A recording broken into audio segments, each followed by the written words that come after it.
Chers auditeurs, bonjour et bienvenue à cette émission Docteur Campeau vous renseigne. Je suis le docteur Nathalie Campeau et pendant cette émission, je vais vous parler de votre flore intestinale ainsi que de parasites. La nouvelle frontière en médecine est l'étude de l'intestin. C'est en effet un sujet très à la mode. Les revues foisonnent d'articles sur la flore intestinale. On publie des livres dont le titre évoque l'intelligence de votre intestin, votre deuxième cerveau. Enfin, les tablettes de votre épicerie vous offrent plusieurs dizaines de marques de probiotiques. Jusqu'à maintenant, peu de chercheurs s'étaient penchés sur le rôle et la complexité des micro-organismes qui peuplent votre intestin. Mais de nouvelles recherches offrent des pistes surprenantes. Alors, nous avons choisi d'aborder ce sujet aujourd'hui pour vous éclairer et vous faire entrevoir l'ampleur des révélations qui vont chambouler le monde de la médecine dans les prochaines années. Les habitants de notre intestin sont nombreux, et parmi ceux-ci, il y a des micro-organismes qui se comportent en parasites. Mais qu'est-ce que c'est un parasite? Un parasite, c'est un organisme vivant qui vit aux dépens d'un autre organisme qu'on appelle l'hôte. Les parasites peuvent être néfastes, c'est-à-dire que le parasite va détourner le métabolisme de l'hôte pour son bénéfice, et ce qui va rendre l'hôte malade ou même le tuer. Ou les parasites peuvent être aussi bénéfiques. Alors l'hôte et le parasite bénéficient de cet arrangement. Quand l'arrangement mutuel est bénéfique, on parle de symbiose. Symbiose, ça veut dire vivre ensemble. Alors il s'agit d'une association de deux êtres vivants dans laquelle chacun y tire un avantage, et cet avantage est souvent vital. Alors, je vais vous donner deux exemples de symbiose.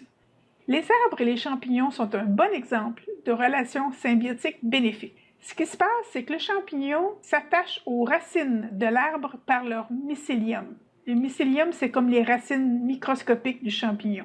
Et ce qui en résulte, c'est que le champignon peut alors absorber le glucose directement dans la sève de l'arbre, et l'arbre en profite aussi à son tour parce que grâce au mycélium, il peut augmenter son absorption de minéraux qui se trouvent dans le sol, ce que l'arbre ne peut pas faire par lui-même en aussi grande quantité. C'est un exemple de relation gagnant-gagnant. Le champignon y gagne plus de sucre et l'arbre y gagne plus de minéraux. Un autre exemple de relation symbiotique sont les bactéries de notre intestin. Parmi les milliards de bactéries qui vivent dans notre intestin, la très grande majorité sont bénéfiques, voire même indispensables à notre survie. La majorité des bactéries intestinales se retrouvent dans le côlon et elles sont indispensables pour notre digestion des fibres, pour notre immunité et pour la sécrétion de certaines vitamines qui nous sont essentielles. Mais nous y reviendrons plus tard.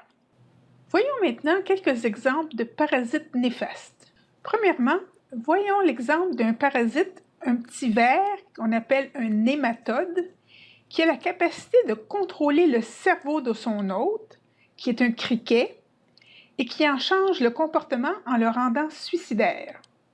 Le nématode, lui, a besoin d'eau pour se reproduire.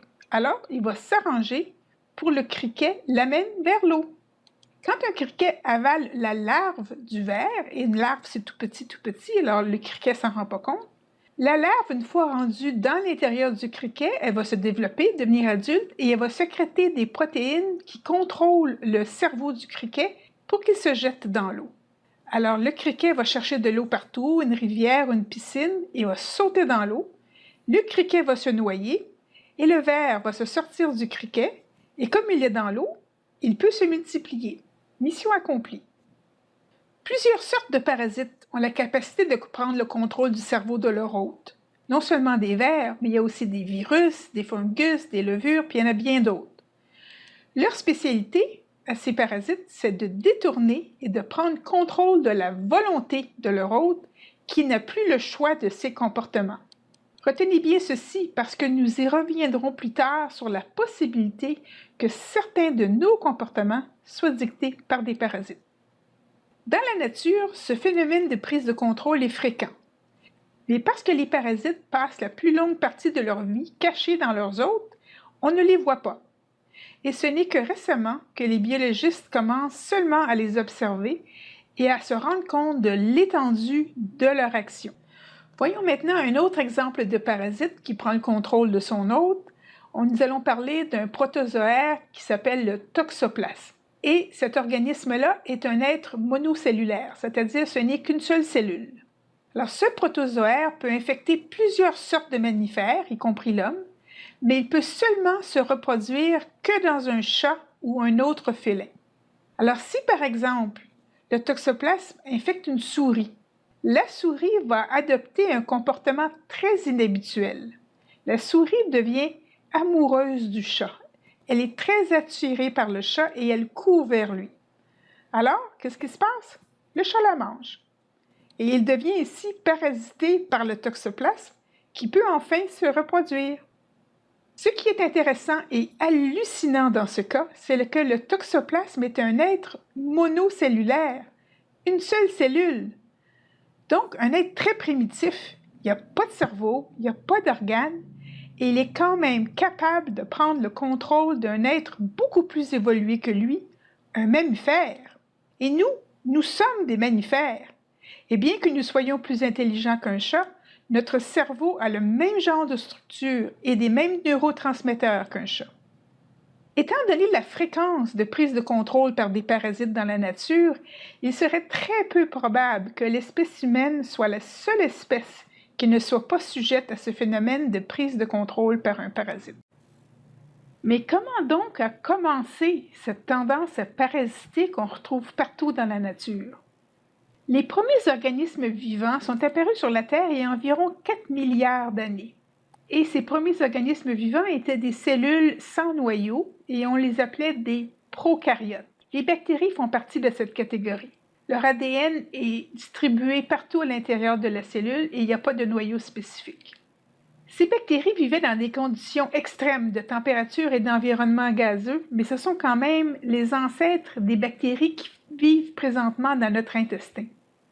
Plus tard, avec les années, sont apparus des êtres unicellulaires qui avaient pris l'habitude de confiner leur ADN dans un noyau. Ce qui est intéressant de noter ici, c'est que ces premières cellules connaissaient déjà le phénomène de la symbiose. En effet, ces cellules avec un noyau contenaient des petites structures à l'intérieur, dont les fameuses mitochondries, et les mitochondries, ça sert à produire de l'énergie. Or, les savants pensent que ces mitochondries, ce sont en fait d'anciennes bactéries qui avaient été incorporées à l'intérieur de la cellule. C'est donc un phénomène de parasite bénéfique. Le phénomène du parasitage est donc un phénomène primordial pour l'évolution.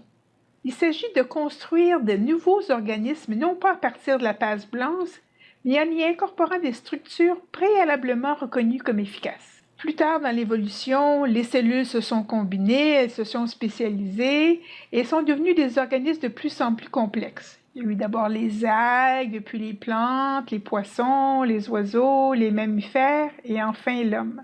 Et toujours, le parasitage a servi de mécanisme d'évolution.